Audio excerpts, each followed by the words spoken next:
বাবার বাড়ি এসেছি, তো ব্যাংকে কিছু কাজ রয়েছে, তো সেটাই আমি এখন সেইটাই কাজটাই ঠিকঠাক করতে যাব আমি আর আমার বরমশাই। ভাবলাম বাড়িতে ফালতু ফালতু বসে না থেকে ব্যাংকটা তো কাছেই রয়েছে বাড়ির, তো একেবারে ব্যাংক থেকে কাজটা মিটিয়ে আসি।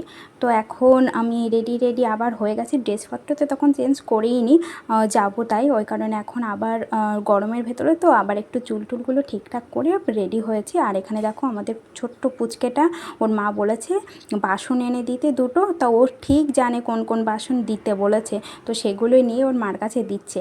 আর আমার বোন তো আজকে আসতে পারেনি, তো রাস্তা দিয়ে আমরা বলেছি যে তোদের বাড়ির সামনে দিয়ে যাব, তো এখানে দেখো দাঁড়িয়ে আবার টাটা করে দিল, কারণ ওর বোন ভাবছে যে আমার দিদিটা আসলো আর আমি আজকে যেতে পারলাম না, ওরও মনটা খারাপ লাগছে আর আমাদেরও তো খারাপ লাগছেই।